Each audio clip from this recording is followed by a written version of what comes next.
মলয় সমীরে ভেসে আসে কি মধুর গীতি লহরী। চলো দেখে আসি উচলিছে দিশি, চলো দেখে আসি উজলিছে দিশি, কোটি শশীর মাধুরী। মলয় সমীরে ভেসে আসে কি মধুর গীতি লহরী। তপক্ষীণ কায় ক্ষুদিরাম হায় সাধনা করি কঠোর। তপক্ষীণ কায় ক্ষুদিরাম হায় সাধনা করি কঠোর।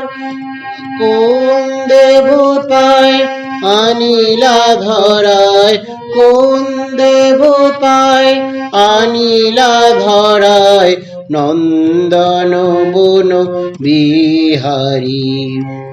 মলয় সমীরে ভেসে আসে কি মধুর গীতি লহরী। মলয় সমীরে ভেসে আসে কি মধুর গীতি লহরী। পাপ তাফাড়া এ মলিন ধরা স্বার্থ কলুষ ময়। পাপ তাপ ভরা এ মলিন ধরা স্বার্থ কলুষময়। এই মরুভূমে বুঝিয়েলে নেমে, এই মরুভূমে বুঝিয়েলে নেমে সিঞ্চিত প্রেম বারি। মলয় সমীরে ভেসে আসে কি মধুর গীতি লহরী। মলয় সমীরে ভেসে আসে কি মধুর গীতি লহরী। কে আছো অলস হৃদয় নিরাশ স্বার্থ মোহেতে ভুলিয়া। কে আছো অলস হৃদয় নিরাশ স্বার্থ মোহেতে ভুলিয়া। আজি প্রেমের দীক্ষা ত্যাগের শিক্ষা, জি প্রেমের দীক্ষা ত্যাগের শিক্ষা লহ আপনা পাশুরি। মলয় সমীরে ভেসে আসে কি মধুর গীতি লহরী। মলয় সমীরে ভেসে আসে কি মধুর গীতি লহরী। কি মধুর গীতি লহরী, কি মধুর গীতি লহরী।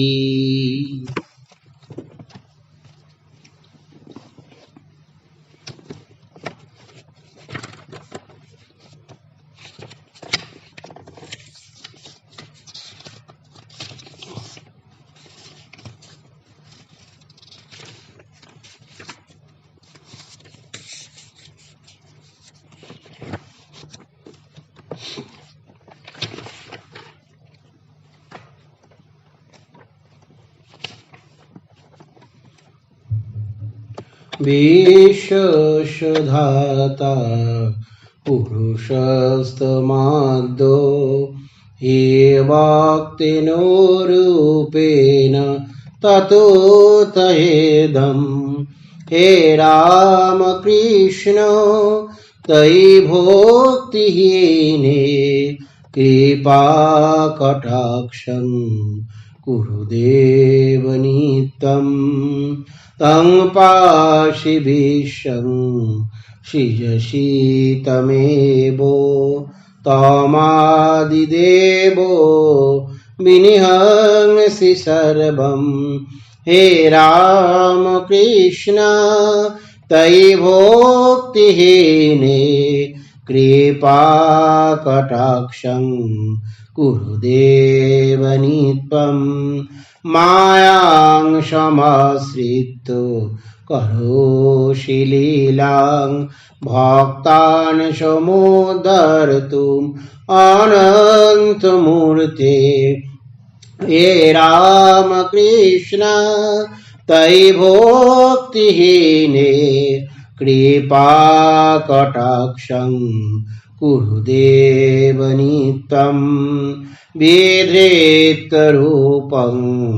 नरवत्तया वै विज्ञापितो धर्मो इहाति गुज्र हे राम कृष्ण तयि भक्तिहीने कृपाकटाक्षं कुरुदेव नित्यं तपोऽथुतम् अदृष्टपूर्वं दृष्टा नमस्यन्ति कथं न विज्ञा हे राम कृष्ण तयि भक्तिहीने कृपाकटाक्षं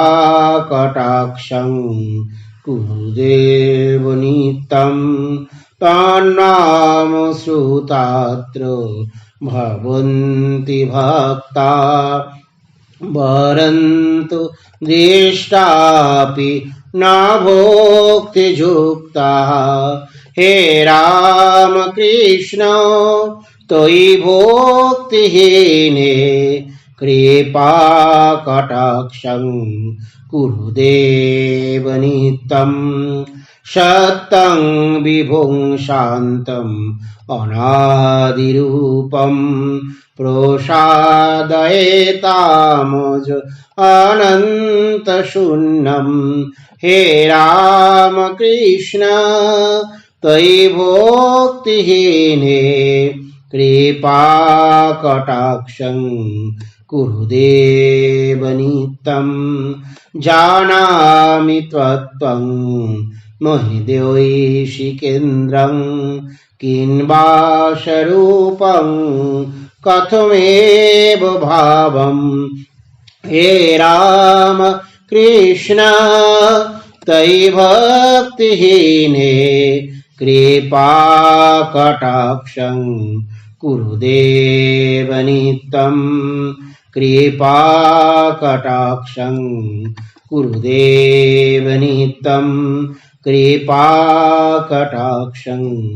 कुरुदेव नित्यं। जय जय राम कृष्ण वाञ्छाकल्पतरु जय जय भगवान जगतेर गुरु जय जय राम कृष्ण इष्ट गोष्ठीगान सबार चरण रेणु मागे अधाम। श्री श्री रामकृष्ण पुथी অক্ষয় কুমার সেন।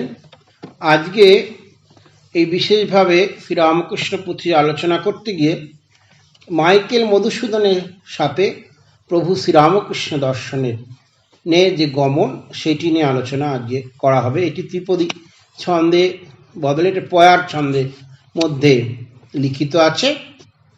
এইখানে দুটি ছন্দ দেখতে পাওয়া যায় পুঁথির ক্ষেত্রে, বিশেষভাবে একটি পয়ার এবং একটি তার, যে ত্রিপদী। এখন আমরা আজকে এটি আলোচনা করব। মধুসূদন দত্ত একজন বিশেষ বিরাট কবি ছিলেন। তার মেঘনাদ কাব্য খুবই প্রসিদ্ধ একটি কাব্যগ্রন্থ, আর তার যে লেখা সেখানে অমিত্যাক্ষর ছন্দ, বিশেষভাবে সেই ছন্দে তিনি কবিতা কাব্য লিখতেন। এই মধুসূদন দত্ত প্রশংসা স্বয়ং বিদ্যাসাগর ঈশ্বরচন্দ্র তিনিও করতেন, আর তাকে তিনি বিভিন্নভাবে আর্থিক দিক দিয়ে সাহায্য করতেন। আর এই মধুসূদন দত্ত দেখুন এত পণ্ডিত মানুষ ছিলেন, ইংরাজি সাহিত্যে তার পাণ্ডিত্য এত দুর্দান্ত অবস্থায় পৌঁছেছিল যে তিনি ভারতবর্ষ থেকে বিদেশে পর্যন্ত গিয়ে থাকতেন। সেখানে থেকে সেইখানে তিনি পড়াশোনা করেছেন, সেইখানে থেকে সেই ইংরেজি সাহিত্যে তিনি তার লেখা লিখেছেন। আর শ্রীরামকৃষ্ণের সাথেও কিন্তু এই মধুসূদন দত্তের বিশেষভাবে সাক্ষাৎ হয়েছিল। সেই কবি তার সাথে আজকে আর সেই কবি যিনি হচ্ছেন কি লেখার কবি, আর আজকে ভাবরাজ্যের যিনি কবি শ্রীরামকৃষ্ণ, সর্বশ্রেষ্ঠ যে কবি, তার সাথে এই কবির কিন্তু সেই দর্শন সাক্ষাৎ হচ্ছে। শুনিলে পবিত্র চিত রামকৃষ্ণ লীলাগীত, সুললিত সুধার সমান, সহজে সরস হয় যে ছিল বিশুষ্কময়, রসে ভরে আচট পাষাণ। এই প্রেম স্বরূপ শ্রীরামকৃষ্ণ, এই অবতার বরিষ্ঠ শ্রীরামকৃষ্ণ, যার লীলাগীতি শুনলে কি হয়, সেই লীলাগীতি সাধারণ লীলাগীতি নয়, সেই লীলাগীতি এত সুমধুর সুললিত, আর সেটা যেন অমৃত সুধা মধুর লীলাগীতি। এবং সেই লীলাগীতি শুনলে যে শুষ্ক মনের মানুষ, যারা আমরা বলি না কাঠখোট্টা, সেই মানুষরাও কি হয়, তারাও কিন্তু সহজে রসে পরিপূর্ণ হয়ে ওঠে, রসে তারা ভরে ওঠে, রসে তারা আনন্দিত হয়ে যায়। এই রস কি? এই শ্রীরামকৃষ্ণের প্রেমরস, আনন্দ রস। মহিমা মাহাত্ম ভরা দৃষ্টিহীন দিশাহারা, পথ ছাড়া কুকর্ম কারণে, অকুল ভাবাব্ধি জলে নিরন্তর ঘুরে বুলে, অবহেলে পথ পায় শুনে, প্রভুর প্রচার গতি ধীর মন্দ মন্দতি, বসন্ত অনিল সম খেলে, উজ্জ্বলাত্মে দৃষ্টি হর, শরতের দিন করো যত করো মেঘের আড়ালে। এই যে যারা কুকর্ম দৃষ্টিহীন দিশাহারা, তারাও এই ভগবানের মহিমা মাহাত্ম্য শুনে আনন্দিত হয়ে যায়, তারাও ভগবানকে চিন্তা করতে শুরু করে। যারা ধীর মন্দগতি, তারাও ভগবানের এই যে কথা, এটি শুনে তাদের মনের মধ্যে সেই জলের প্রবাহ, বসন্তের প্রবাহ, বাতাসের প্রবাহ সব খেলতে শুরু করে, এবং সেইখানে যেন আলো তার মধ্যে আসতে শুরু করে। সেই উজ্জ্বল আলোর কিরণে তারা যেন আলোকিত হয়ে যেতে থাকে। সেই আলো কিরকম আলো? মেঘের যদি তাকে ঢেকেও রাখে, তাও সেইখান থেকেও আলো বেরিয়ে এসে, সূর্যের আলো বেরিয়ে এসে কি হয়, আলোকিত করে যেমন চারিদিক, ঠিক সেরকমভাবে মানুষের মধ্যে যে মায়া দ্বারা তারা আবদ্ধ হয়ে থাকে, মায়ারূপ মেঘের দ্বারা তাদের মন অন্ধকারে আচ্ছন্ন হয়ে থাকে, শ্রীরামকৃষ্ণ সূর্যের প্রভায় সেই মায়ারূপ অন্ধকার কিন্তু সরে যায়, সরে গিয়ে সেই দিব্য আলোয় তারা আলোকিত হয়ে যেতে পারে, মানুষ আলোকিত হতে পারে, যদি এই প্রভুর লীলা তারা কি শ্রবণ মনন নিধিধ্যাসন করতে পারে। এটি বিশেষ বিশেষত্ব, এইটাই বিশেষ খুব সুন্দর একটি উপমা। শরতের কালে কি হচ্ছে দেখুন, শরতের আকাশে খুব সুন্দরভাবে মেঘ ঘুরে বেড়ায়, কালো মেঘ সাদা মেঘ উভয় ঘুরে বেড়ায়, আবার তুলোর মতো সাদা সাদা মেঘও কিন্তু ঘুরে বেড়ায়। সেই মেঘগুলি ঘুরে বেড়ায়, কিন্তু কি হয়, কখনো কখনো সেই মেঘগুলি কিন্তু সূর্যকে ঢেকে দেয় এবং তখন অন্ধকার হয়ে যায়। আবার কখনো কখনো শরৎকালে মাঝে মাঝে বৃষ্টিও হতে থাকে।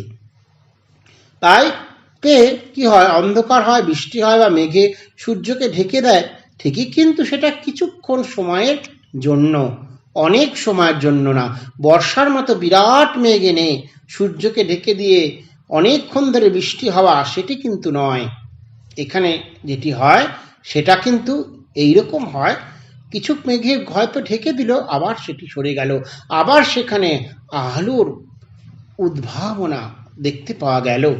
ঠিক একই রকম ভাবে শ্রীরামকৃষ্ণদেব জ্যোতিময় পুরুষ, জ্যোতির জ্যোতি, উজ্জ্বল হৃদি কন্দর জ্যোতির জ্যোতি, স্বামীজি বলছেন। সেই জন্য সেই জ্যোতি যখন, সেই আলোক প্রভা যখন সেই আকাশে থাকে, তখন কিন্তু মেঘে কিছুক্ষণের জন্য ঢেকে গেল মানুষের মন, সেই আলোক প্রভা কিন্তু সকল মানুষের মধ্যে পৌঁছে যেতে থাকে, এবং তার আলোয় মানুষ কিন্তু আলোকিত হয়। সেই আলো কিন্তু দিব্য আলো, সেই আলো কিন্তু জ্ঞানের আলো। মাঝে মাঝে মেঘ ছায়া, আবার দিনেশ কায়া, কিন্তু কান্তি খরে মধ্যে তার। এই মাঝে মাঝে মেঘের ছায়া হয় ঠিকই, কিন্তু আবার কিন্তু সেই সূর্যর আলো দেখতে পাওয়া যায়। এইটি হচ্ছে বিশেষত্ব। আর সেই সূর্যের আলো কান্তি খরে, তার মধ্যে তার সেই যে কান্তি, সেই কান্তিটা দেহ কান্তি যেন আলোকিত হতে পারে সেই দিব্য আলোয়। কখনো বা ফুটে ভাতি আধার বিনাশবাতি, সেই রূপ প্রচুর প্রচার, নানাভাবে লীলার প্রকাণ্ড বিস্তার আকার। বালিময় মরুর মাঝারে তুষিত পথিক দল, বালি খুঁড়ে তুলে ফল, রাশি জল তাহার ভিতরে। অদ্ভুত সব সুন্দর রূপক বর্ণনা এর মধ্যে আমরা পাচ্ছি। এই লীলা, ভগবানের লীলার প্রচুর নানা রকমের ভাব দেখতে পাওয়া যায়। সেই ভাবের আকারের কোনো সীমা পরিসীমা নেই, সেটি সীমাহীন বিস্তীর, আর বিরাট তার বিস্তার। আর কি, যখন মরুভূমি মধ্যে দিয়ে মানুষজন যায় তখন তারা জল চাইতে থাকে, সেই জল তারা পায় না। তখন কি করে, সেই পথিক দল যারা মরুভূমির মধ্যে দিয়ে যায় তারা কখনো কখনো বালি খুঁড়ে জল বার করে। ঠিক এটিও ঠিক তাই, মানুষ সেই মরুভূমির যেন জীব। তারা কি করছে, তারা বালির মধ্যে দিয়ে হাঁটছে, আর শ্রীরামকৃষ্ণ দেব সেই বিপুল জলরাশি, যে জলরাশির স্পর্শে মানুষের যে তৃষিত মানুষজন কি হচ্ছে, তারা সেই জল পান করে তাদের যে তৃষ্ণা, সেই তৃষ্ণাটি নিবারণ করছে। এই তৃষ্ণা কি তৃষ্ণা? এই তৃষ্ণা এই যে সংসার, ভব সংসারের মধ্যে দিয়ে যারা চলছে, সেই সংসার থেকে বের হয়ে আসার তৃষ্ণা। আর সেই তৃষ্ণাকে জল দিচ্ছেন কে? শ্রীরামকৃষ্ণ। সেই শ্রীরামকৃষ্ণ প্রেমবাড়ির স্পর্শে এই যে তৃষ্ণা, সেই প্রেমবাড়ি পান করে তৃষিত মানুষ কি হচ্ছে, তারা তৃপ্তি লাভ করছে। বালির ভিতরে ঢাকা, দূরে থেকে নহে দেখা, অল্প রেখা ফলেরও লক্ষণ, অত্যন্ত নিকটে গেলে তবে না দৃষ্টিতে মেলে, কচি পাতা ক্ষুদ্র আয়তন। লীলাতে মতি প্রভুর দূরে থেকে বহুদূর, বাহ্য দৃশ্যে মরুর চেহারা, স্থান যেন আটা কাটা, নাহি মিলে এক ফোঁটা, দেখে শুনে লাগে দিশাহারা। মরুভূমিতে যখন মানুষ ঘুরে বেড়ায়, বালি দেখে, মরুদ্যান যখন তারা দেখতে পায় দূর থেকে, কিন্তু সেই মরুদ্যান কিন্তু আসলে কাছে নেই, সেই মরুদ্যান রয়েছে কিন্তু অনেক দূরে। তাই ভক্তকেও সে ধীরে ধীরে ধৈর্য সহকারে সেই মরুদ্যানের দিকে এগিয়ে গেলে তবেই কিন্তু সেই জল পাওয়া যাবে। আর এখানে কি হয়, প্রতিবিম্ব ঘটে। মানুষ কি হয়, মানুষ এই মরুদ্যানের যে প্রতিবিম্ব বালির মধ্যে দেখতে পেয়ে ভাবে খুব সামনেই মরুদ্যান আছে, গিয়ে চট করে যাব আর দৌড়ে গিয়ে জল পেয়ে যাব। কিন্তু এটি দৌড়ে গিয়ে জল পাওয়া নয়, এটি কিন্তু মরীচিকা হয়ে দাঁড়ায়। ছুটছে তাড়াতাড়ি করে দেখছে যে জল পাবো, কিন্তু আসলে সেই মরুদ্যান অনেক দূরে রয়েছে, সেটি কাছে নেই, সেটি অনেক দূরে। সেই দিকে গিয়ে তারা জল পাবার চেষ্টা করে। ঠিক সেরকম ভাবে কিন্তু এই শ্রীরামকৃষ্ণ রূপ মরুদ্যান কিন্তু খুব কাছে নেই, তার কাছে যেতে গেলেও কিন্তু সাধ্য সাধনা করতে হবে, কায় মনোবাক্য তাকে সমর্পণ করতে হবে, তবেই তাকে কিন্তু পাওয়া যাবে। স্থান যেন আটা কাটা, নাহি মিলে এক ফোঁটা, দেখে শুনে লাগে দিশাহারা, কিন্তু শ্রীচরণ তলে দেখো যদি আঁখি মিলে, বিশ্বখণ্ড সম আয়তন, দেখিবে অগণ্য ফল, মধ্যে তৃষা বাড়ি জল, দর্শনে জুড়ায় জীবন।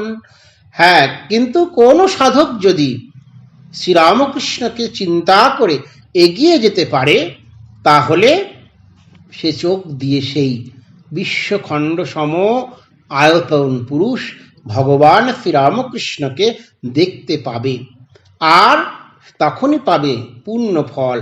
আর তার সেই তৃষ্ণা যেটি তৈরি হয়েছিল, সেই তৃষ্ণা নিবারণের যে জল, সেটিও এই শ্রীরামকৃষ্ণের কাছে পেয়ে যাবে। আর তাকে দর্শন করে জীবনটাও সেই সাধকের জুড়িয়ে যাবে। প্রচার কৌশল কল বনে যেন দাবানল, মূল কথা সর্বাগ্রে দেখো না, বায়ু ভরে কাঠে কাঠে ঘষাঘষি হয়ে উঠে একমাত্র আগুনের কণা। শ্রীমধুসূদন নাম হিন্দু এবে খ্রিস্টান, মাইকেল উপাধি তাহার সরল আধার খানি, বঙ্গক বিচারামণি বিদ্যাবল গায়ে অলঙ্কার। ঠিক এই আগের যে বর্ণনাগুলি দেওয়া হলো, সেই সাধক যে শুষ্ক বালুকাময় মরুভূমি, তপ্ত মরুভূমির মধ্যে দিয়ে যাচ্ছে এবং শ্রীরামকৃষ্ণের সেই রূপ বাড়ি ধারায় সে প্লাবিত হয়ে তার তৃষ্ণাকে নিবারণ করছে, ঠিক একই রকম ভাবে এইও একজন বিশেষ সেই পথিক সাধক, যিনি সেই মধুসূদন, যার নাম, তিনি হিন্দু ধর্ম গ্রহণ করেছিলেন, সেই ধর্মেই তার জন্ম, কিন্তু তিনি খ্রিস্টান ধর্ম গ্রহণ করে খ্রিস্টান হয়েছেন। আর তিনি সেই জন্য তার উপাধি হয়েছে কি মাইকেল। প্রথমে তার নাম ছিল মধুসূদন দত্ত, খ্রিস্টান হওয়ার পরে তার যে উপাধি সেটি হয়েছে কি মাইকেল। সেই ব্যক্তি, সেই সাধক আজকে এই শ্রীরামকৃষ্ণ স্বরূপ মরুদ্যানে তিনি এসেছেন এবং সেইখান থেকে তিনি হয়তো কিছু জল পান করবেন। আমরা দেখি শ্রীরামকৃষ্ণের যে প্রেম ও জলধারায় তিনি কিভাবে প্লাবিত হচ্ছেন, কিভাবে তার এই সংসার বন্ধন থেকে তিনি মোচনের দিকে এগিয়ে যাচ্ছেন। কতটা যেতে পারেন সাধারণ কেউ তো পারেন না, কিন্তু তিনি কিছুটা ভাগ্যবান ছিলেন, সেই জন্যই ভগবান শ্রীরামকৃষ্ণের কাছে কিন্তু তিনি এসে উপনীত হয়েছিলেন। প্রথমে যৌবন কালে উষ্ণ শনিতের বলে, ধর্ম ঠেলে ধর্মান্তরে যায়, বাহ্যিক চটকে ভুলে মিলিল খ্রিস্টিয়ান দলে, রূপমুগ্ধ পতঙ্গের প্রায়। এবে পূর্ণ কলিকাল ধর্মরাজ্যে গোলমাল, আলুথালু আচার নিয়ম, আর্য শিক্ষানীতি কথা, বিপর্যয় পূর্ব প্রথা, বিজাতীয় ধর্ম করম। হানে যত খ্রিস্টিয়ান চোখে প্রলোভনবান, হিন্দু আনি জড় জড় কায়, বাজায়ে দুদুম্বি ভেরি বড় বড় মিশনারি, হাটে বাটে যিশু গুণ গায়। কহে যার স্বর্গে বাস করিবার অভিলাষ, বিশ্বাস কেবল করো তারে, বারে বারে করি মানা পুতুলের আরাধনা, মিথ্যা কেন করি পর ফেরে। হেতায়ত ব্রাহ্মগণ মহাদম্ভে আস্ফালন, সমর্থন নিজ ধর্মে করে, বাখানে পামের অন্ধে অখণ্ড সচ্চিদানন্দে, পরিণত কর এ সাকারে। যদি কার থাকে মন যেতে শান্তি নিকেতন, পরিহর ভেদাবি বিচার, যত পুরুষ রমণী সম্পর্কে ভাই ভগিনী, এক ব্রহ্ম তার পরিবার। এই ভারতবর্ষে যখন খ্রিস্টানদের প্রবেশ ঘটে, খ্রিস্টান ধর্মের প্রবেশ ঘটে এবং খ্রিস্টানের ছোঁয়ায় যখন ভারতবর্ষ প্লাবিত হচ্ছে, ব্রিটিশরা যখন ভারতবর্ষে এসেছেন, তখন তারা তাদের যে ব্যবস্থা, ইংরাজি শিক্ষা ব্যবস্থা, তার সাথে আধুনিক ব্যবস্থা, ইউরোপের নবজাগরণের যে দৃষ্টিভঙ্গি, সেই দৃষ্টিভঙ্গি ভারতবর্ষেও তারা এনে ছড়িয়ে দেওয়ার চেষ্টা করেছিল। সেই ছড়িয়ে দেওয়ার সাথে সাথে তারা ভারতবর্ষের এই হিন্দু জনজাতি গোষ্ঠীর মধ্যে অবশ্যই সেখানে তারা খ্রিস্টান ধর্মেরও প্রচার তারা করতে থাকে। খ্রিস্টান মিশনারিদের আগমন হয়, ব্রিটিশ খ্রিস্টান মিশনারি, তারা ভারতবর্ষে খ্রিস্টান ধর্মের প্রচার করেন। তার আগে পর্তুগিজ খ্রিস্টান মিশনারি তারাও এসেছে ভারতবর্ষে, প্রচার করেছে খ্রিস্ট ধর্মের।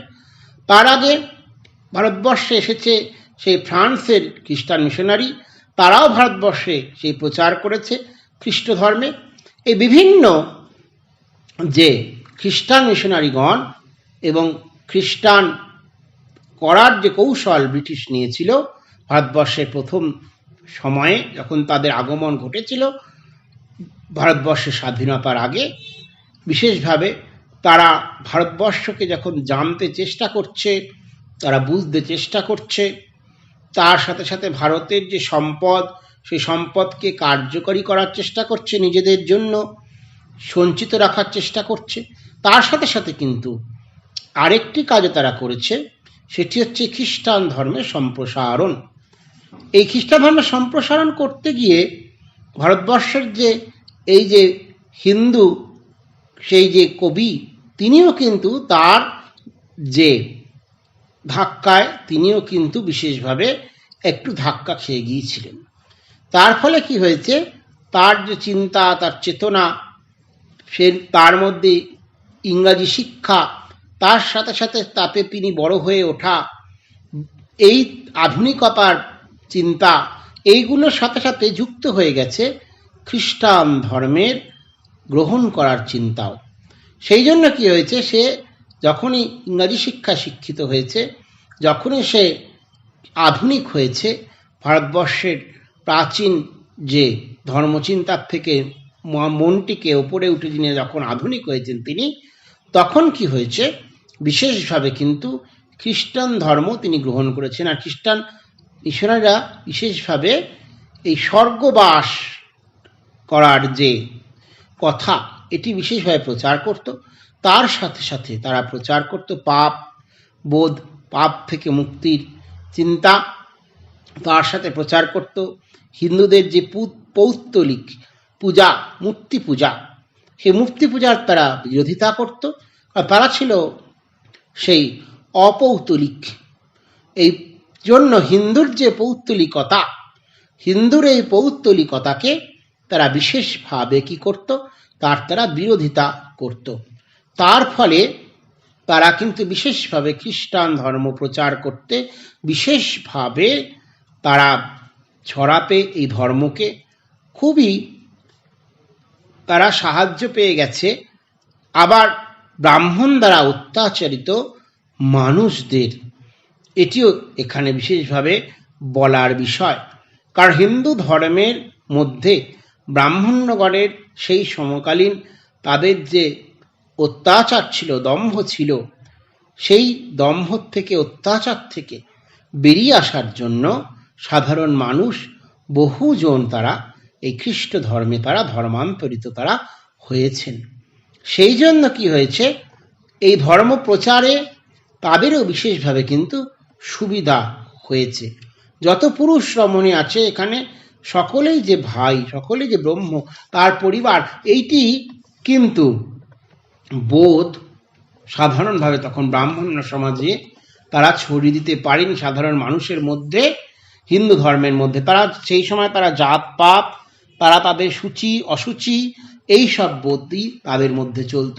সেখানে তারা সতীদাহ প্রথা তারা রেখেছে, তারা বর্ণ বিদ্বেষী ছিল। সেই জন্য কি হয়েছে, খ্রিস্টান ধর্মেরও যে প্রচার প্রসার, এটিও কিন্তু সেই সময়ে অধিক মাত্রায় ভারতবর্ষে ছড়িয়ে গেছে। আর তারই ফলস্বরূপ এই কবিও তিনি এই ধর্মের মধ্যে প্রবেশ করে গিয়েছিলেন।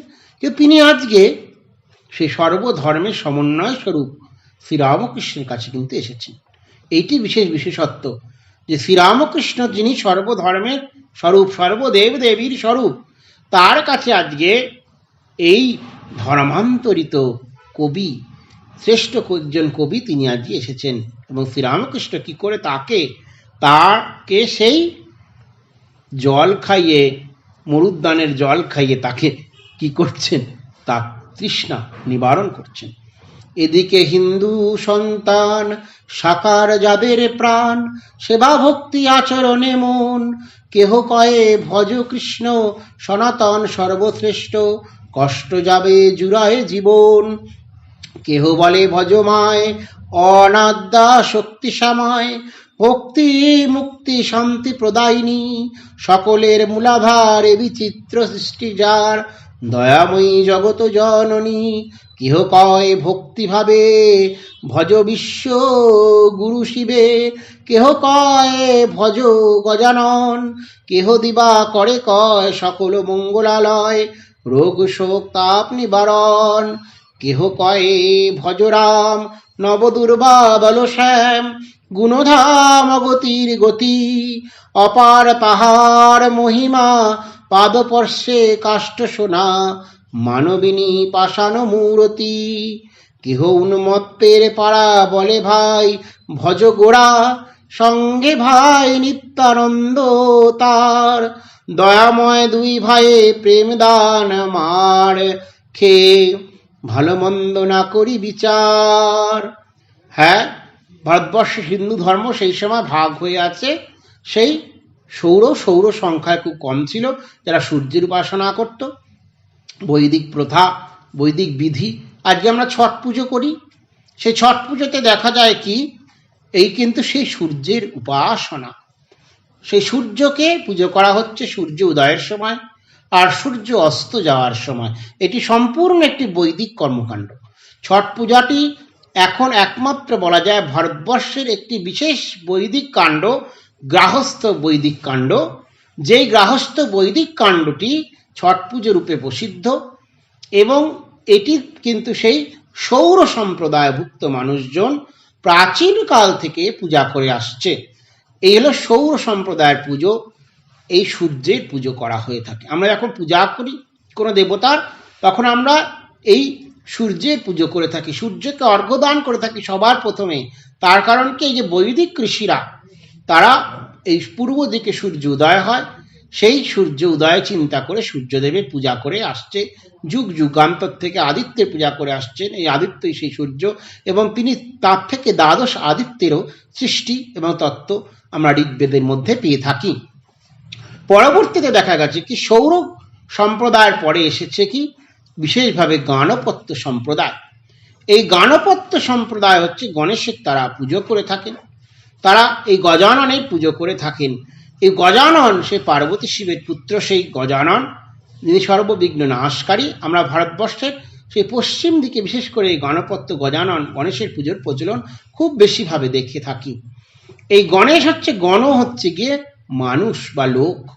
এই গণেশ শব্দের অর্থ আমাদের জানতে হবে। আসলে গণেশের মাধ্যমে কি হয়, এই ব্যবহারিক যে লোকজীবনের যে লোক আছে, মানুষজন আছে, সাধারণ মানুষজন আছে, আসলে সেই তাদেরই কিন্তু পূজা করা বোঝায়। এই জন্য গণপত্য সম্প্রদায় গণেশের তারা পুজো করে আসছে ভারতবর্ষে।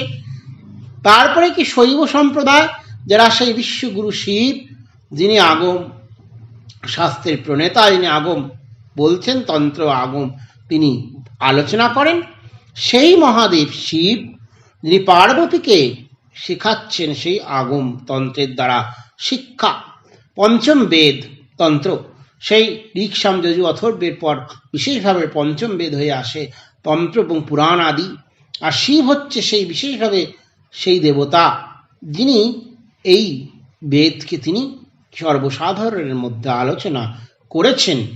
এই জন্য তিনি শিব, তিনি হচ্ছে বিশ্বগুরু, শিবময়, শিব পরম শিব।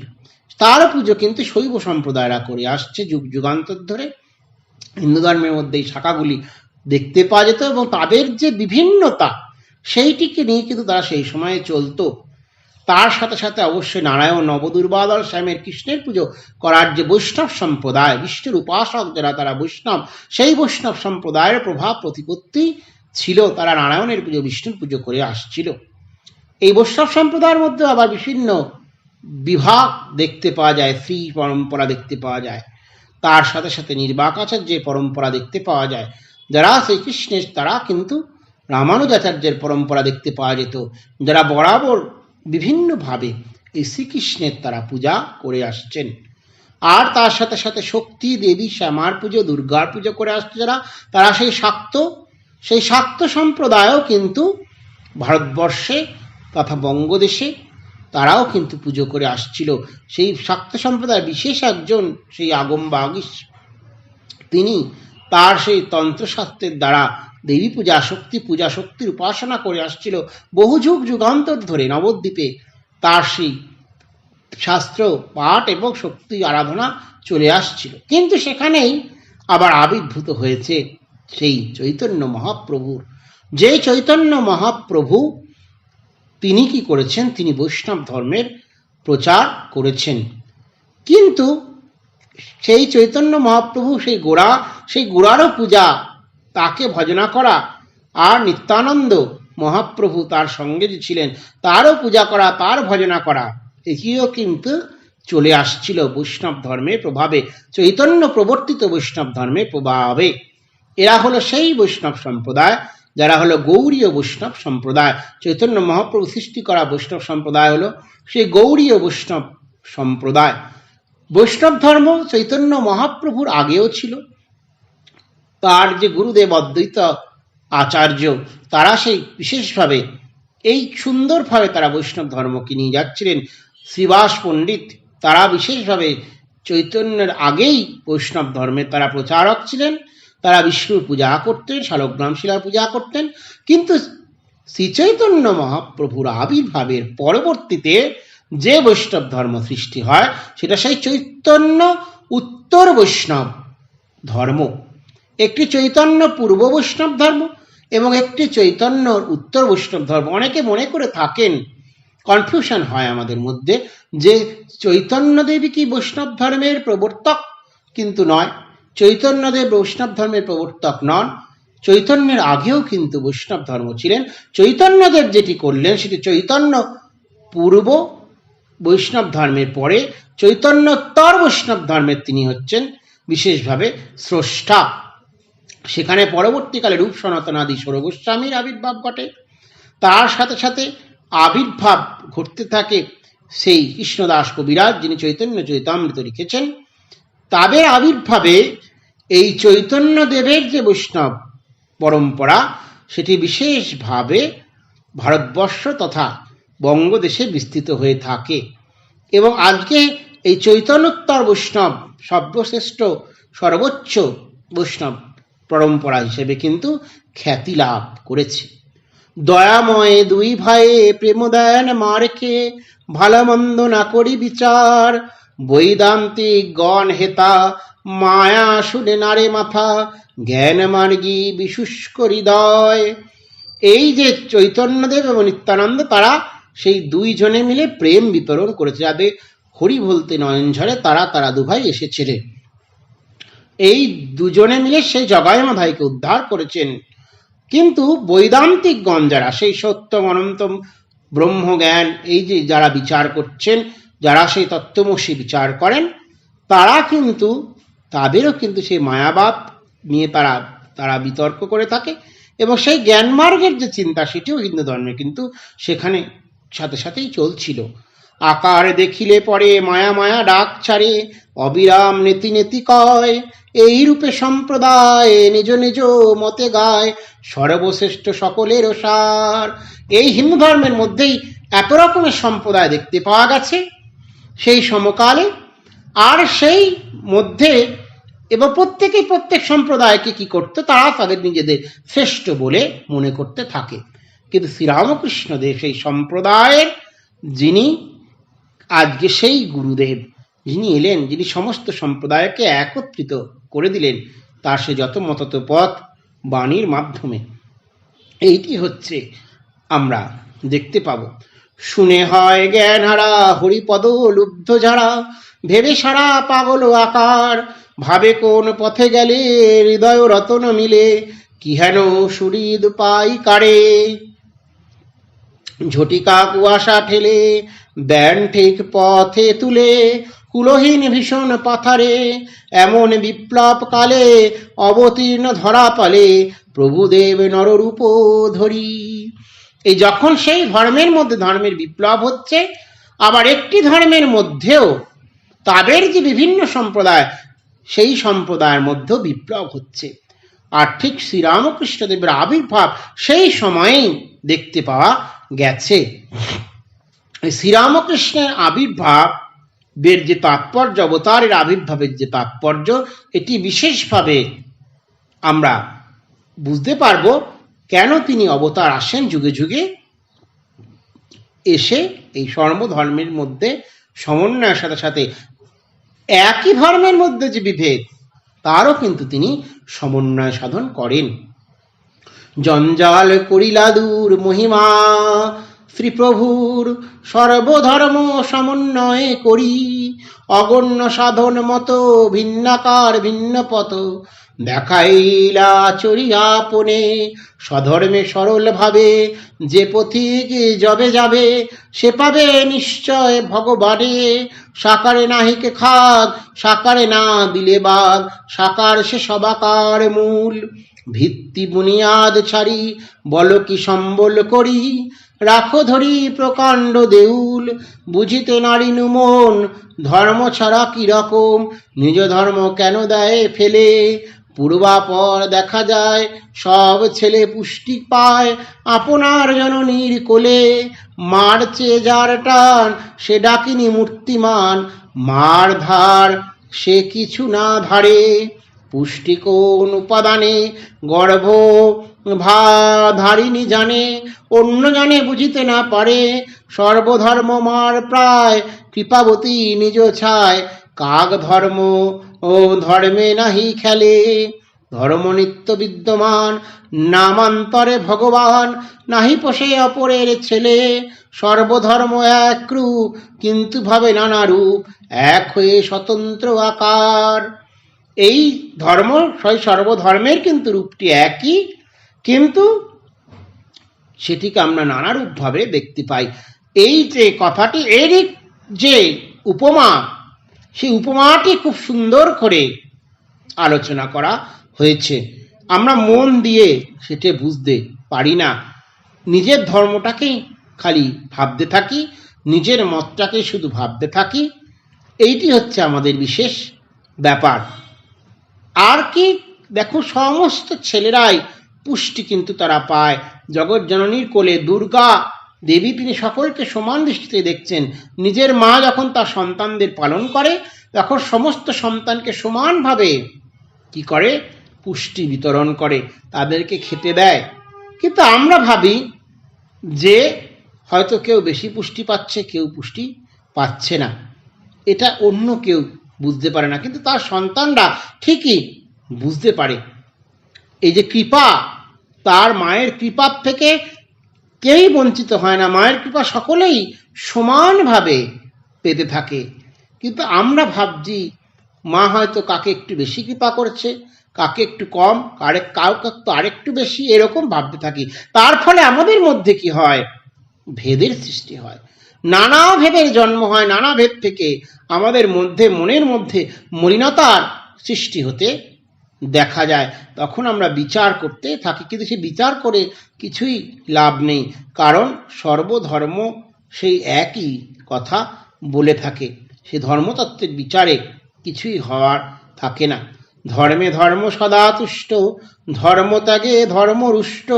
ধর্মতত্ত্ব করহে বিচার, বিমাতা অপর ধর্ম দেখিতে নহে দুষ্কর্ম। মর্মা মর্ম বুঝো বিলক্ষণ, যাহে তুমি পুষ্টি পাবে অপর হইতে লবে। সার যাহা করহে গ্রহণ। এই যে তত্ত্ব, ধর্ম যে মর্ম, সেটি আমাদের বোঝার দরকার। সেই তত্ত্ব নিয়ে বিচার করার আমাদের দরকার নেই। আমরা যেখান থেকে শুধুমাত্র আমাদের যে ধর্মবোধ থেকে যতটুকু ভালো, ততটুকুই আমরা আরোহণ করব। এই জন্য শ্রীরামকৃষ্ণদেব বলছে, দেখুন আমরা সেই জল আর দুধ মেশানো আছে, কিন্তু হংস কি করে, হংস সেই জল আর দুধ থেকে শুধুমাত্র সেই দুধটিকেই সে কিন্তু গ্রহণ করে নিয়ে নেয়। ঠিক একই রকমভাবে ধর্মের যে সার বস্তুটি, সেটি আমাদেরকে গ্রহণ করে নেওয়ার প্রয়োজন আছে, তার বিচারের প্রয়োজনীয়তা নেই। অঙ্কুর উদ্গম আসে, বীজ দিলে ভরা চাষে, গুপ্তভাবে মাটির ভিতর। কিমাশ্চর্য অদ্ভুত ঘুরে পারে পঞ্চভূত, ওতপ্রোত ভাবে নিরন্তর। বীজ থাকে নিজে খাটি, নহি হয় জল মাটি। তেজের সঙ্গেতে নাহি মিশে, কখনো নহে বাতাস, কখনো নহে আকাশ। সকলে সার মাত্র চুষে। এই বীজ কি করে, সে শুধুমাত্র সারটিকেই গ্রহণ করে, আর ধীরে ধীরে বৃক্ষে রূপান্তরিত হয়। ঠিক আমাদেরও সেই সারটিকে যদি আমরা গ্রহণ করতে পারি, সেই কোনটা খাঁটি জল, কোনটা খাঁটি মাটি, মাটি নেব না তেজ নেব না জল নেব, এই পঞ্চতত্ত্ব পঞ্চভৌতিক যে চিন্তা, এটিকে আমরা বাদ দিয়ে যদি মাত্র সার বস্তুটিকে নিতে পারি, তাহলে কিন্তু সেই বৃক্ষটি সুন্দরভাবে বড় হয়ে উঠতে পারে, সেটি সুন্দর একটি বৃক্ষে পরিণত হতে পারে। আর আমাদের দেহটিও দেখো সেই পঞ্চতত্ত্বে পঞ্চভূতের মধ্যে আবদ্ধ হয়ে থাকে।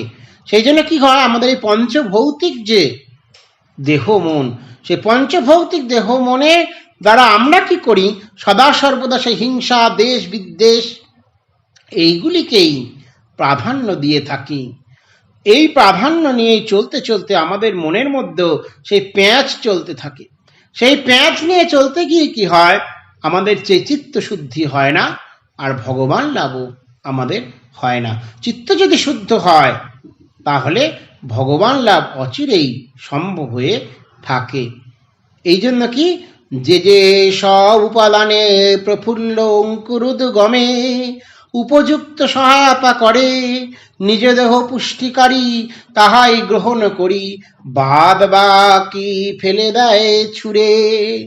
যেটি দ্বারা অঙ্কুরোদ্গমন হয়ে বৃক্ষ হতে পারে, সেটুকুই নিয়ে থাকে সেই যে বীজ, বাদ বাকিটা কিন্তু সে ছুঁড়ে ফেলে দেয়।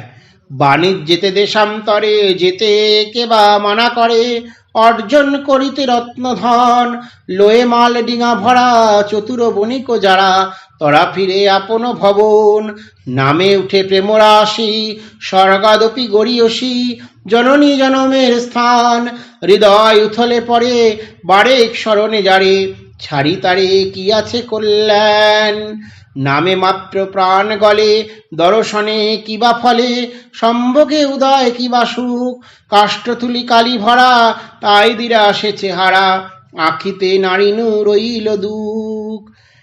আমাদের যদি সম্পদ আরোহণই করতে হয়, তাহলে আমরা ব্যবসা বাণিজ্য করব। শুধুমাত্র জননী জন্মভূমিষ্ঠ স্বর্গাদপি গরীয়সী এই শব্দের যে অর্থ নিয়ে একই দেশে বসে থাকবো তা নয়। এই শব্দে অর্থটি এরকম হবে, সেই দেশের যদি আরো বেশি বেশি করে কল্যাণ করতে হয়, তাহলে অবশ্যই ব্যবসা বাণিজ্য করতে হবে, সম্পদ আরোহণ করে আনতে হবে এবং সম্পদকে সঞ্চয় করতে হবে। এটি উপমা। কিন্তু আমাদের আধ্যাত্মিকতার জীবনেও ঠিক একই রকম, একই জায়গায় বসে থাকলে আমাদের কিন্তু হবে না। আমাদের আধ্যাত্মিক শক্তি যদি সেইভাবে বাড়াতে হয়, ঈশ্বর প্রণিধান একান্ত প্রয়োজন। সেই ঈশ্বর প্রণিধানের যে সম্পদ, সেই সম্পদকে আমাদের সঞ্চয় করার প্রয়োজন আছে। কলসি যখন কি হয়, একটু একটু করে তাতে জল ভরা হয়, তখন সেই কলসিকে যদি একটু নেড়ে দেওয়া হয়, সঙ্গে সঙ্গে সেই কলসির থেকে জল কি হয়, চাকলে চকলে উতলে উতলে উতলে উতলে পড়তে থাকে। কিন্তু যদি সেই কলসিটি সম্পূর্ণভাবে ভরা কলসি হয়, তাহলে কিন্তু তার থেকে আর জল পড়তে থাকে না। সেই ভরা কলসি নিয়ে যখন কাঁধে করে কাঁখে করে নিয়ে যাওয়া হয়, তখন কিন্তু সেখান থেকে আর জল কখনোই পড়বে না, বা মাথায় করে নিয়ে যাওয়া হয়, তখন থেকে সেখানে জল পড়বে না। কিন্তু কলসি যদি অল্প অল্প ভরা হয়ে থাকে, সেই কলসির জল কিন্তু ধীরে ধীরে পড়ে যেতে থাকে। সেই কারণে আমাদের যে আধ্যাত্মিক সম্পদ, সেটিও সেই ভরা কলসির মতো হতে হবে। সেখানে সম্পূর্ণভাবে সেটাকে ভরিয়ে রাখতে হবে, যেই ভরা কলসির দ্বারা আমরা সেই ঈশ্বরের আনন্দকে পেতে পারব। হৃদয় উথলে পড়ে বারেক স্মরণে যারে ছাড়ি তারে কি আছে কল্যাণ, নামে মাত্র প্রাণ গলে দর্শনে কিবা ফলে, সম্ভকে উদয় কিবা সুখ, কাষ্ঠ তুলি কালি ভরা তাই দিরা সে চেহারা, আখিতে নারীনু রইল দুঃখ, প্রভুদেব অবতারে নিজ ধর্ম পরিহারে, কি বলিয়া শোনো শোনো মন, বুঝিয়া আপন ভ্রান্তি হৃদে নাই কোনো শান্তি, মাইকেল শ্রী মধুসূদন। এই যে সেই যে বললাম, সেই জ্ঞানের গভীরতায় পরিপূর্ণ যখন হয় কেউ, তখনই তার মধ্যে শান্তি আসে। যদি কেউ পরিপূর্ণ না হয়, তাহলে তার মধ্যে শান্তি আসে না। সেই জন্য আজকে কি হয়েছে, আজকে সেই ভগবান শ্রীরামকৃষ্ণের কাছে যিনি পরিপূর্ণ হননি, সেই কবি আজকে এসে উপস্থিত হয়েছেন, আর শ্রীরামকৃষ্ণ দেবতাকে সেই তার কৃপা করছেন কিন্তু পরিপূর্ণতার অভাবে শ্রীরামকৃষ্ণদেব যেন একটু আজকে কি হবেন, তিনি যেন একটু ঠেকে যাচ্ছেন। এই প্রভুর অবতারের কাছে আজকে তিনি এসেছেন ঠিকই, কিন্তু এই যে চিন্তা, সে চিন্তার মধ্যে তাদের দুজনের কিছু যেন সাদৃশ্য বৈসাদৃশ্য আমরা লক্ষ্য করতে পারব। শুনিয়া প্রভুর নাম দয়াময় গুণধাম, আসিলেন কাতর অন্তরে, হৃদয়ে ভরসা করি মিলে যদি শান্তি বাড়ি, তপ্তচিত জুড়াবার তরে। প্রভুর কাছে তিনি এসেছেন, কবি ভাবছেন দেখি হৃদয়ের মধ্যে ভরসা নিয়ে এসেছেন, শ্রীরামকৃষ্ণ ভরসা নিয়ে এসেছেন, দেখি যদি কিছু শান্তি জল পাওয়া যায় আর তার দ্বারা যেন এই তপ্ত চিত্তটি সেটি যেন একটু জুড়িয়ে যেতে পারে, এই চিন্তা নিয়ে তিনি এসেছেন। কিন্তু আপন মন্দিরে হেতা শাস্ত্রী সঙ্গে তত্ত্ব কথা, কহিছেন প্রভু নারায়ণ উপনীত হেনকালে, আশা ভয় হৃদে খেলে মাইকেল শ্রীমধুসূদন। প্রভু শাস্ত্রীজির সাথে কথা বলছেন, আলোচনা হচ্ছে, সেই সময় মধুসূদন কিন্তু তার আগমন ঘটেছে। করি জুড়ে নম্রভাবে নিবেদিল প্রভু দেবে, কহিবারে হিত উপদেশ। এবার মাইকেল মধুসূদন তিনি এসেছেন, এসে তিনি কি করছেন, তিনি সেই উপদেশকে প্রার্থনা করছেন শ্রীরামকৃষ্ণের কাছে, যে আমার কিছু আপনি তত্ত্ব উপদেশ দিন, যাতে আমার সেই জীবনটা ঠিক মতো হতে পারে, আমার এই তত্ত্ব হৃদয় যেন সেই শ্রীরামকৃষ্ণ প্রেম বাড়ির দ্বারা পরিপূর্ণ হতে পারে, তার দ্বারা যাতে আমি শান্তি লাভ করতে পারি। শুনিয়া বিনয় উক্তি সকাতর শ্রদ্ধা ভক্তি, কৃপাময় প্রভু পরমেশ, দেখো প্রভু দেব হেতা বলিবারে জান কথা, শ্রীবদনে নাহি পান বাট, কত চেষ্টা বারে বারে কে যেন রসনা ধরে, বদ্ধ করে অধর কপাট, নীরবে ক্ষণেক গেলে বলিলেন মাইকেলে, তত্ত্ব কথা বলিবারে মন। প্রভু এবারে, প্রভু তো আনন্দে থাকেন, তিনি সকলকে তার কৃপা বিতরণ করেন, ঠিক একেও তিনি কৃপা বিতরণ করার জন্য প্রস্তুত হচ্ছেন। কিন্তু যখনই মধুসূদন দত্তকে তিনি উপদেশ দিতে যাবেন, তার মুখ যেন কে চেপে ধরছে, তার সেই শ্রীবদন থেকে যেন কথা বেরিয়ে আসতে পারছে না। এইরকমই অবস্থা, এরকমই ভাব শ্রীরামকৃষ্ণের মধ্যে ঘটেছে, এবং তার মনটিও চঞ্চল হয়ে আসছে, কিছুই মাইকেলকে বলতে পারছে না, তিনি নীরবে হয়ে রয়েছেন। সেখানে তার যেন নীরব বাণী, নীরব নিভৃত বাণী শ্রীরামকৃষ্ণদেব, সেই স্বরূপ নিয়ে আজকে সেই মাইকেল মধুসূদনের সামনে তিনি দাঁড়িয়ে আছেন। কিন্তু তত্ত্ব নাহি জানি অধরে না আসে বাণী, মা মারে করে নিবারণ, শুনি শাস্ত্রী বীরবর প্রসারিয়া দুই কর, জিজ্ঞাসিল শ্রী মধুসূদনে, আপনি পণ্ডিত জন বুঝো ধর্ম বিলক্ষণ, স্বধর্ম ত্যাগ কইলে কেনে। এই মা ভবতারিণীর ইচ্ছা ছাড়া শ্রীরামকৃষ্ণ কিছুই বলতে পারতেন না, কিছুই করতে পারতেন না, বলতেন সবই মায়ের ইচ্ছা। আজকে ঠিক সেই তিনি যখন কথা বলতে যাবেন, উপদেশ দিতে যাবেন, মধুসূদন দত্তের সাথে কিছু বলবেন, তিনি আর কিছুই বলতে পারছেন না, তিনি নীরব নিভৃত স্বরূপ হয়ে গেছেন। শ্রীরামকৃষ্ণের মুখ দিয়ে কোনো বাণী আজকে আর বেরোচ্ছে না। তখন শাস্ত্রী মহাশয় একটু ভাবলেন যে কেন এরকম হলো। এই অবতার পুরুষ, এই ভগবান শ্রীরামকৃষ্ণদেবের আজকে তিনি এত কথা বলেন, এত কিছু বলেন, তার মুখ থেকে আজকে সেই নিশ্চিত বাণী কেন শোনা যাচ্ছে না। তিনি তখন মধুসূদনকে জিজ্ঞাসা করলেন, আচ্ছা ভাই, তুমি কেন তোমার সেই ধর্ম পরিত্যাগ করলে, কেন তুমি হিন্দু ধর্ম থেকে খ্রিস্টান ধর্ম গ্রহণ করলে? এটি তাকে একটু ছোট্ট করে তিনি জিজ্ঞাসা করেছেন। আপনি পণ্ডিত, তিনি এত পণ্ডিত, মধুসূদন দত্ত তুমি এত পণ্ডিত হয়ে তুমি কেন এই কাজ করলে? এটি তার বিস্ময় জেগেছে, শাস্ত্রী মহাশয়ের মনে বিস্ময় জেগেছে। বিস্ময় জেগে তাকেও নিবেদন করেছেন তিনি, খুব অনুযোগ সহযোগে তাকে খুব সুন্দরভাবে তাকে এটি তিনি বলেছেন, জিজ্ঞাসা করেছেন। আর সেই জিজ্ঞাসায় মধুসূদনও তার মনের নিভৃত কোণে যে অনুতাপ ছিল সেটিও কিন্তু পরিষ্কার হয়ে যাবে। অনুতাপ সহকারে মাইকেল করজোরে, করিলেন উত্তর তাহায়, বলিতে দলিছে প্রাণ কেন হইনু খ্রিস্টিয়ান, শুদ্ধ মাত্র পেটেরও জ্বালায়। এই যে অনুতাপ তার মধ্যে এসেছে, অনুতাপে এবার মধুসূদনও কিন্তু আজকে করজোরে সে নিবেদন করছে, দেখুন খুব অভাবের অবস্থায় ছিলাম, সেই জন্য হয়তো খ্রিস্টান হয়েছি, এটি বলে দিলেন। তিনিও তার কাছে সেটি আত্মসমর্পণ করলেন। আত্মসমর্পণ না করলে তো ভগবানের কৃপা পাওয়া যায় না।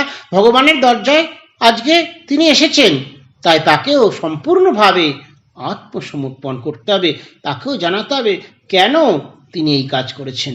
সামান্য পেটের তরে যে জন সধর্ম ছাড়ে, তারে কথা প্রভুর করুণা, জগৎ জননী তার সর্বধর্ম সৃষ্টি যার, তিনি তারে করিলেন মানা। অপার কৃপার সিন্ধু দীননাথ দীনবন্ধু, শিবময় মঙ্গল নিধান, দীন দুঃখী দ্বিজসার, পতিত উদ্ধার কাজ, অযাচকে যেচে যার দান। এটি অবাক লাগে যে কেন তিনি এই কাজ করলেন, শুধুমাত্র অন্যের তাড়নায় কষ্টের তাড়নায় করেছেন। তাও প্রভু তিনি হচ্ছেন সেই পতিত উদ্ধার, যিনি নটি বিনোদিনীকে উদ্ধার করেছিলেন, তিনি তো সকলকে উদ্ধার করেন। যত পাপী তাপী মানুষজন আছে তাদেরকে প্রত্যেককে তিনি উদ্ধার করেন এবং মোক্ষ ধামে, পবিত্র ধামে তিনি তাদের যেতে সাহায্য করেন, ঈশ্বরের পথ দেখিয়ে দেন। সুতরাং এই যে আজকে এখানে যিনি এসেছেন, তিনিও হয়তো খালি হাতে যাবেন না, কিছু হয়তো তিনিও পাবেন, তাকেও হয়তো কিছুভাবে কৃপা ভগবান হয়তো করতে পারেন। সেই জন্য তিনি হয়তো আজকে সেই তার কৃপা স্বরূপটি কি নীরব কৃপা। তিনি আজকে এই নীরব হয়ে শব্দ তার মুখ থেকে উচ্চারণ না করে সেই নীরবতার দ্বারা কৃপা করছেন।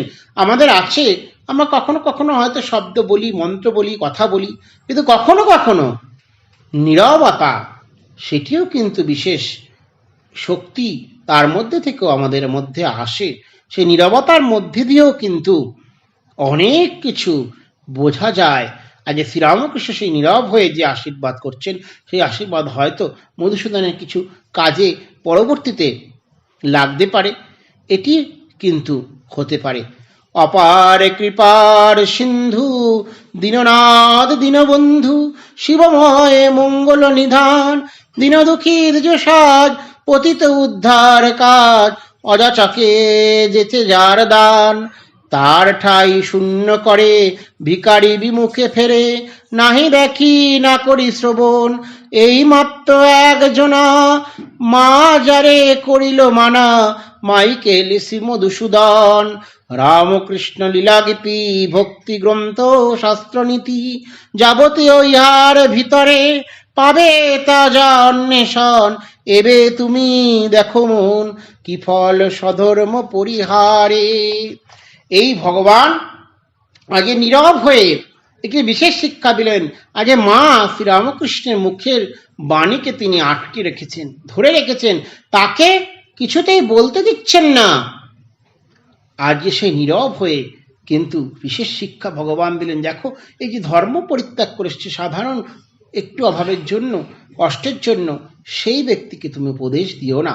তাদের উপদেশ দিলে সেটি বৃথা হবে। তাদেরকে তুমি এইটুকুই করো, শুধুমাত্র নীরব প্রার্থনা করো। নীরব প্রার্থনার দ্বারা যদি তার কিছু চৈতন্য এবং শুদ্ধ বুদ্ধি উদয় হয়, হয়তো ভগবান তার এই নীরবতার দ্বারা হয়তো মধুসূদনের উপর প্রার্থনা করছেন যাতে তার শুদ্ধ বুদ্ধি চৈতন্যের উদয় হতে পারে। তার সেই শুদ্ধ বুদ্ধি চৈতন্য যদি উদয় হয়, তাহলে হয়তো সে কিছুটা এই যে কর্ম করেছে সেই কর্মের প্রায়শ্চিত্ত করতে পারবে এবং সে সেই অন্ধকার থেকে আলোর পথে যেতে পারবে। এবং সে যে তৃষ্ণিত হয়ে আছে, সে তৃষ্ণিত হয়তো তার এই নীরব জলধারা, শ্রীরামকৃষ্ণরূপ জলধারা তার ওপর যখন এসে পড়বে, তাতে হয়তো যদি তার একটু তৃষ্ণা নিবারণ ঘটে থাকে। এইটি বিশেষ ব্যাপার শ্রীরামকৃষ্ণ লীলার, এটি বিশেষ পদ্ধতি এবং এই লীলা চিন্তন সর্বশ্রেষ্ঠ।